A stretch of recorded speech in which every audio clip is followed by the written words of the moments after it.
नमस्कार मित्रांनो, सुधावाणी या आमच्या चॅनलमध्ये आपल्या सर्वांचं पुन्हा एकदा खूप खूप स्वागत आहे। मित्रांनो, नुकतंच आपल्या राज्यामध्ये मुख्यमंत्री माझी लाडकी बहीण या नावानं एक छानशी योजना तमाम महिलांसाठी शासनातर्फे लागू करण्यात आलेली आहे। या योजनेअंतर्गत पात्र असलेल्या सर्व महिलांना दरमहा रुपये 1500 एवढी मदत शासनातर्फे करण्यात येणार आहे। तर अशी ही एक आगळीवेगळी योजना नेमकी काय आहे त्याबद्दल सविस्तर माहिती आजच्या व्हिडिओमध्ये आपण बघणार आहोत। त्यामुळे व्हिडिओ स्किप न करता पूर्णपणे हा व्हिडिओ तमाम महिलांनी बघावा अशी माझी विनंती आहे। सोबतच असेच नवनवीन व्हिडिओ बघत राहण्यासाठी आमच्या चॅनललाही आपण एक सबस्क्राईब करून ठेवाल। तर मित्रांनो, वेळ न दवडता आपण सुरू करूया मुख्यमंत्री माझी लाडकी बहीण या योजनेच्या शासन निर्णयाबद्दल। तर आपण स्क्रीनवर बघू शकताय मित्रांनो, 28 जून 2024चा हा शासन निर्णय आहे। यामध्ये राज्यातील महिलांच्या आर्थिक स्वातंत्र्यासाठी त्यांच्या आरोग्य आणि सुधारणा करणे आणि कुटुंबातील त्यांची निर्णायक भूमिका मजबूत करण्यासाठी महाराष्ट्र राज्याची मुख्यमंत्री माझी लाडकी बहीण योजना सुरू करण्यास मान्यता देण्यात येत आहे। अशा प्रकारे ह्या शासन निर्णयाची सुरुवात करण्यात आलेली आहे। त्यानंतर बघा मित्रांनो, योजनेचे उद्देश खाली दिलेले आहेत। त्यामध्ये राज्यातील महिला व मुलींना पुरेशा सोयीसुविधा उपलब्ध करून रोजगार निर्मितीस चालना देणे, त्यांचे आर्थिक सामाजिक पुनर्वसन करणे, राज्यातील महिला स्वावलंबी आत्मनिर्भर करणे, राज्यातील महिलांना व मुलींना सशक्तीकरणास चालना मिळणे, महिला आणि त्यांच्यावर अवलंबून असलेल्या मुलांच्या आरोग्य आणि पोषण स्थितीत सुधारणा, असे अनेक उद्देश या योजनेचे आहेत। योजनेचं स्वरूप बघूया तर मित्रांनो, पात्रता कालावधी दरम्यान प्रत्येक पात्र महिलेला तिच्या स्वतःच्या आधार लिंक केलेल्या थेट लाभ हस्तांतरण सक्षम बँक खात्यात दरमहा रुपये 1500 इतकी रक्कम दिली जाईल। तसेच केंद्र राज्य शासनाच्या अन्य आर्थिक लाभाच्या योजनेद्वारे रुपये 1500 पेक्षा कमी लाभ घेत असेल तर फरकाची रक्कम या योजनेद्वारे पात्र महिलेस देण्यात येईल। एका उदाहरणाद्वारे ही बाब आपण या ठिकाणी समजून घेऊया। ज्या पात्र महिला आहेत त्यांना दरमहा 1500 रुपये शासनातर्फे दिले जाणार आहेत। पण काही महिला असे असतील की ज्यांना या अगोदरच एखाद्या वेगळ्या योजनेमध्ये काही रक्कम दरमहा मिळत असेल, तर मग त्या महिलेने या योजनेअंतर्गत अर्ज करायचा का नाही करायचा? उदाहरणार्थ, या अगोदर एखाद्या महिलेला 700 रुपये शासनातर्फे मिळत आहेत असं आपण गृहीत धरूया। तर आता ह्या योजनेमध्ये मात्र त्या महिलेला उर्वरित जी 800 रुपयाची रक्कम आहे, म्हणजे 1500 वजा तिला मिळत असलेले 700 बरोबर 800, तर उरलेली ही जी 800 फरकाची रक्कम आहे ती रक्कम या योजनेअंतर्गत त्या महिलेला मिळू शकेल। त्यानंतर पुढे जाऊया मित्रांनो, तिसरा मुद्दा आहे योजनेचे लाभार्थी। तर या योजनेचे लाभार्थी आहेत महाराष्ट्र राज्यातील 21 ते 60 या वर्ष वयोगटातील समस्त विवाहित, विधवा, घटस्फोटित, परित्यक्ता आणि निराधार महिला। त्यानंतर चौथा मुद्दा आहे योजनेच्या लाभार्थ्यांची पात्रता। तर पहिला मुद्दा आहे त्यातला, लाभार्थी महिला महाराष्ट्र राज्याची रहिवाशी असणं आवश्यक आहे। राज्यातील विवाहित, विधवा, घटस्फोटित, परित्यक्त्या आणि निराधार महिला। तिसरी पात्रता आहे किमान वयाची 21 वर्ष पूर्ण व कमाल वयाची 60 वर्ष पूर्ण होईपर्यंत, म्हणजे 21 पासून तर 60 वर्ष पूर्ण होईपर्यंतच्या आतल्या ज्या सर्व महिला आहेत, ज्या पात्र असतील त्या या योजनेअंतर्गत अर्ज करू शकतील। चौथा मुद्दा आहे सदर योजनेअंतर्गत लाभ घेण्यासाठी अर्ज करणाऱ्या लाभार्थ्यांचं बँक खातं असणं आवश्यक आहे। जी महिला अर्ज करते त्या महिलेचं स्वतःचं आधार लिंक बँक खातं असणं हे अत्यंत आवश्यक आहे. त्याशिवाय त्या रक्कमा आपल्या खात्यामध्ये जमा होऊ शकणार नाही आहेत. त्यानंतर 5वा मुद्दाही महत्त्वाचा आहे.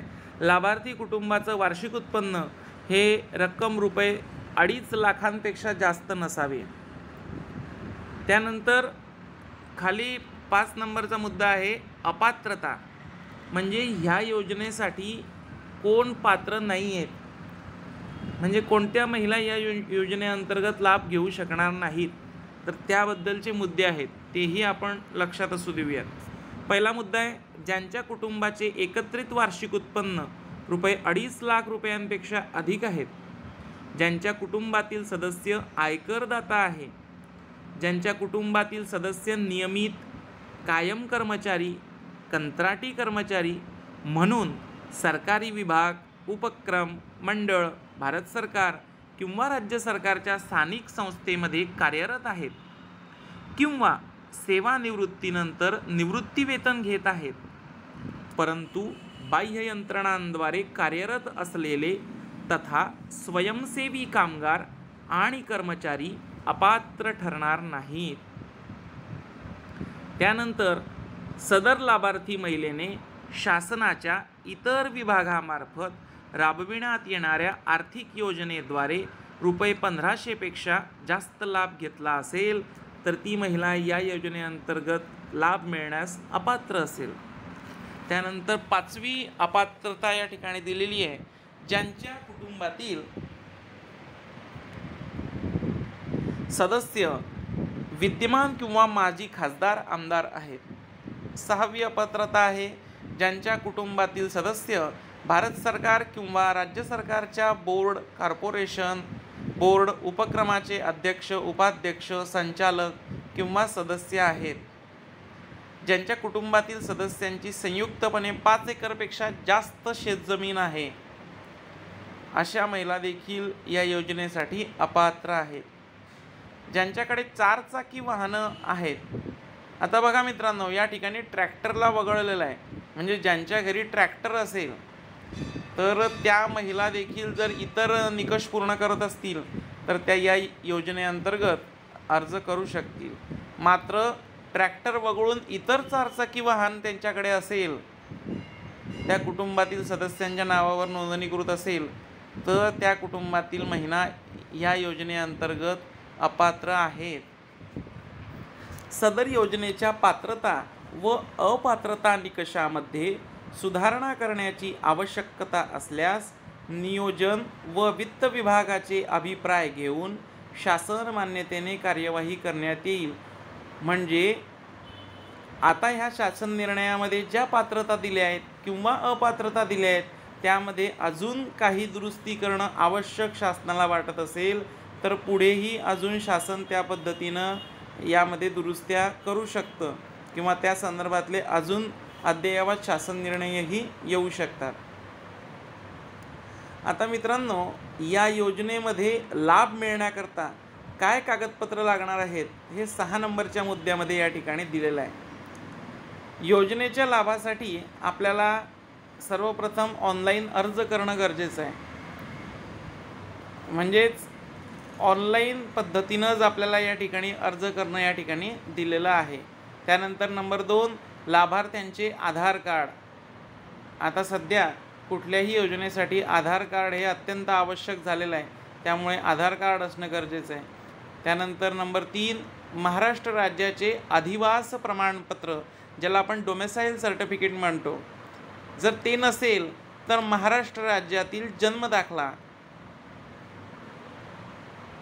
त्यानंतर सक्षम प्राधिकारी यांनी दिलेला कुटुंब प्रमुखांचा उत्पन्नाचा दाखला हा आपल्याकडे असणं आवश्यक आहे. सक्षम प्राधिकारी यांनी दिलेला जो उत्पन्नाचा दाखला आहे, वार्षिक उत्पन्न रुपये 2.5 लाखांपर्यंत असणं आवश्यक आहे. म्हणजे 2.5 लाखांच्या वरती जर उत्पन्नाचा दाखला असेल तर आपण या योजनेअंतर्गत पात्र नाही. त्यानंतर बँक खाते पासबुकच्या पहिल्या पानाची छायांकित प्रत आपल्याला आवश्यक आहे. हे बँक खाते पासबुक अर्ज करणाऱ्या महिलेच्या नावाचं असणं आणि ते आधार लिंक असणं अत्यंत आवश्यक आहे. त्यानंतर पासपोर्ट आकाराचा एक फोटो, रेशन कार्ड आणि सदरच्या योजनेच्या अटी शर्तींचं पालन करण्याबाबतचं हमीपत्र इतकी सारी कागदपत्र यासाठी आवश्यक असणार आहेत. आता पुढचा मुद्दा बघूया मित्रांनो, की या योजनेअंतर्गत जे लाभार्थी असणार आहेत त्यांनी अर्ज केल्यानंतर कशा पद्धतीने लाभार्थ्यांची निवड शासनातर्फे केली जाणार आहे. तर मित्रांनो, मुख्यमंत्री माझी लाडकी बहीण योजनेच्या लाभार्थींची पात्रता ही अंगणवाडी सेविका, पर्यवेक्षिका, मुख्य सेविका, सेतू सुविधा केंद्र किंवा ग्रामपंचायत किंवा ग्रामसेवक, वार्ड अधिकारी यांनी खातरजमा करून ऑनलाईन प्रमाणित केल्यानंतर लाभार्थ्याचा अर्ज सक्षम अधिकारी यांच्याकडे सादर करावा. सक्षम अधिकारी यांनी या कामकाजावर नियंत्रण ठेवावे. त्यानुसार सदर योजनेकरता अंगणवाडी सेविका, पर्यवेक्षिका, मुख्य सेविका, सेतू सुविधा केंद्र, ग्रामपंचायत, ग्रामसेवक, वार्ड अधिकारी व सक्षम अधिकारी यांच्या जबाबदाऱ्या खालीलप्रमाणे निश्चित करण्यात येत आहेत. तर मित्रांनो, आता खाली ह्या कार्यक्षेत्रानुसार प्रत्येक अधिकाऱ्याच्या जबाबदाऱ्या या ठिकाणी दिल्या आहेत. जसं ग्रामीण भाग, नागरी भाग, त्यानुसार कोणकोण अधिकारी यासाठी जबाबदार आहेत हे खालच्या बॉक्समध्ये त्या ठिकाणी दिलेलं आहे. त्यानंतर खालचा 9वा मुद्दा आपण बघूया. योजनेची कार्यपद्धती कशी असणार आहे, अर्ज करण्याची प्रक्रिया. तर योजनेचं अर्ज पोर्टल, मोबाईल ॲप किंवा सेतू सुविधा केंद्राद्वारे ऑनलाईन भरले जाऊ शकतात. त्यासाठी पुढील प्रक्रिया विहित केलेली आहे. पात्र महिलेस या योजनेसाठी ऑनलाईन अर्ज करता येईल. ज्या महिलेस ऑनलाईन अर्ज सादर करता येत नसेल त्यांच्यासाठी अर्ज भरण्याची सुविधा अंगणवाडी केंद्रात, बालविकास प्रकल्प अधिकारी कार्यालय, नागरी, ग्रामीण, आदिवासी, ग्रामपंचायत, वार्ड, सेतू सुविधा केंद्र येथे उपलब्ध असतील. म्हणजे अर्ज भरण्याची कुठलीही अडचण त्या महिलेला येऊ नये या संदर्भातली खबरदारी या शासन निर्णयामध्ये घेण्यात आलेली आहे. वरील भरलेला फॉर्म अंगणवाडी केंद्रात, बालविकास प्रकल्प अधिकारी कार्यालय मध्ये नियुक्त जे कर्मचारी आहेत त्यांच्याद्वारे ऑनलाईन भरला जाईल आणि तो फॉर्म भरला गेल्यानंतर त्याची पोचपावती ही आपल्याला दिली जाईल. तर ती पोचपावती नक्की सांभाळून ठेवा. त्यानंतर अर्ज भरण्याची संपूर्ण प्रक्रिया ही विनामूल्य असेल. अर्जदार महिलेने स्वतः उपरोक्त ठिकाणी उपस्थित राहणं आवश्यक आहे. म्हणजे ज्या ठिकाणी ते अर्ज भरले जातील त्या ठिकाणी त्या महिलेनं उपस्थित राहणं गरजेचं आहे, जेणेकरून तिचा थेट फोटो काढता येईल आणि KYC करता येईल. यासाठी महिलेने खालील माहिती आणणं आवश्यक आहे. त्यामध्ये कुटुंबाचं पूर्ण ओळखपत्र आणि स्वतःचे आधार कार्ड या 2 बाबी आणणं हे अत्यंत आवश्यक आहे. अर्ज प्राप्त झाल्यानंतर पात्र अर्जदारांची तात्पुरती यादी पोर्टल किंवा ॲपवर जाहीर केली जाईल. त्याची प्रत अंगणवाडी केंद्र, ग्रामपंचायत, वार्ड स्तरावरील सूचना फलकावर देखील लावण्यात येईल. त्यानंतर खालती आक्षेपांची पावती. तर ही यादी जाहीर झाल्यानंतर यावर काही कोणाला आक्षेप असतील तर ते आक्षेपही घेता येतील. त्या आक्षेप रजिस्टरमध्ये नोंदवले जातील किंवा ऑनलाईनही आक्षेप आपल्याला घेता येऊ शकतील. ही पात्र लाभार्थी यादी जाहीर केल्याच्या दिनांकापासून 5 दिवसांपर्यंत सर्व हरकती तक्रार नोंदवणं आवश्यक आहे. सदर हरकतींचं निराकरण करण्यासाठी संबंधित जिल्हा महिला व बालविकास अधिकारी यांच्या अध्यक्षतेखाली तक्रार निवारण समिती ही गठीत करण्यात येईल. त्यानंतर मित्रांनो, अंतिम यादीचं प्रकाशन हा मुद्दा आहे बघा. सदर समितीमार्फत प्राप्त हरकतींचं निराकरण करण्यात येऊन पात्र लाभार्थ्यांची अंतिम यादी तयार केली जाईल. सदर पात्र किंवा अपात्र लाभार्थ्यांची स्वतंत्र यादी अंगणवाडी केंद्र, ग्रामपंचायत, वार्ड स्तरावर, सेतू सुविधा केंद्र तसेच पोर्टल किंवा ॲपवर देखील जाहीर केली जाईल. पात्र अंतिम यादीतील महिला मृत झाल्यास सदर महिलेचे नाव लाभार्थी यादीतून वगळण्यात येईल. यानंतर बघा, लाभार्थी रकमांचे वितरण. तर मी तुम्हाला या अगोदरही सांगितलं की प्रत्येक पात्र महिलेला तिच्या स्वतःच्या आधार लिंक केलेल्या थेट लाभ हस्तांतरण डायरेक्ट बेनिफिट ट्रान्सफर सक्षम बँक खात्यात जिल्हा महिला व बाल विकास अधिकारी कार्यालयामार्फत रक्कम जमा केली जाईल.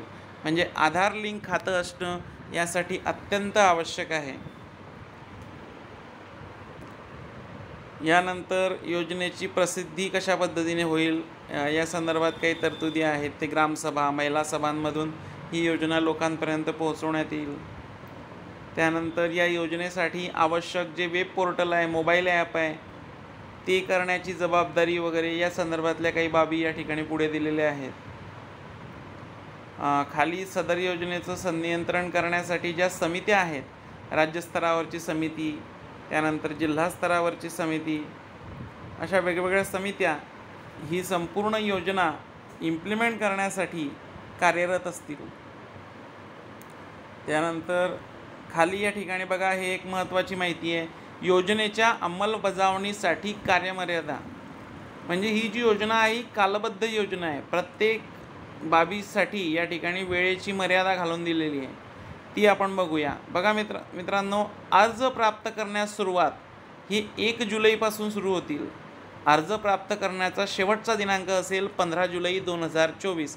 त्यामुळे 15 दिवसांचीच मुदत आपल्याकडे यासाठी आहे.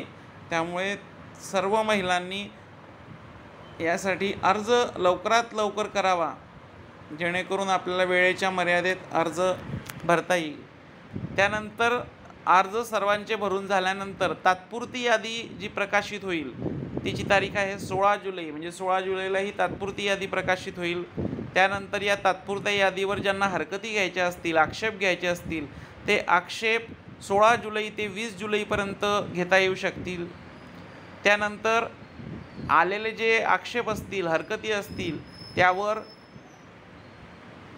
विचार करून ते जे काही अपात्र व्यक्ती असतील त्यांचे नावं कमी करण्याचा कालावधी हा 21 जुलै ते 30 जुलै इतका निर्धारित करण्यात आलेला आहे.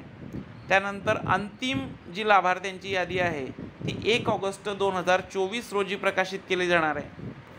त्यानंतर लाभार्थ्यांचं बँकेमध्ये KYC हे 10 ऑगस्ट 2024 रोजी केलं जाणार आहे. त्यानंतर लाभार्थ्यांचा जो निधी आहे दरमहा 1500 रुपये, तो हस्तांतरित करायला 14 ऑगस्ट 2024 पासून सुरू होईल. आणि त्यानंतरच्या महिन्यात पुढची जी देय दिनांक असेल त्या निधीची, ही पुढे प्रत्येक महिन्याच्या 15 तारखेपर्यंत हा निधी त्या महिलेच्या बँक खात्यामध्ये जमा करण्यात येईल. उपरोक्त कालावधीनंतर या मोहिमेअंतर्गत नोंदणीबाबतच्या कार्यवाही संदर्भात वेळोवेळी आवश्यक त्या सूचना देण्यात येतील.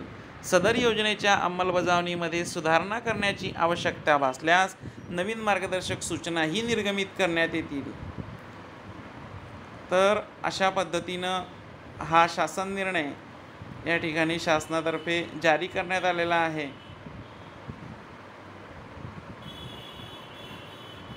तर मित्रांनो, अत्यंत महत्त्वाची अशी ही मुख्यमंत्री माझी लाडकी बहीण योजना आपल्या राज्यात सुरू झालेली आहे. या योजनेमध्ये राज्यातील खूप साऱ्या महिला पात्र ठरणार आहेत आणि त्या या योजनेअंतर्गत लाभ घेणार आहेत. त्यामुळे हा व्हिडिओ पाहणाऱ्या सर्व महिलांनी नक्कीच, जर त्या पात्र असतील तर या योजनेअंतर्गत अर्ज करावा आणि हा व्हिडिओ अधिकाधिक महिलांपर्यंत पोहोचवा, जेणेकरून ज्या ज्या पात्र महिला असतील त्या सर्व या योजनेअंतर्गत लाभ घेऊ शकतील आणि दरमहा 1500 रुपये ही जी रक्कम शासनातर्फे त्यांना मिळणार आहे त्याचा त्यांना फायदा होऊ शकेल.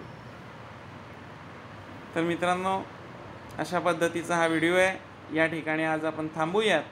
आमच्या चॅनलला सबस्क्राईब करा, लाईक करा आणि ह्या व्हिडिओला शेअर करा. नमस्कार.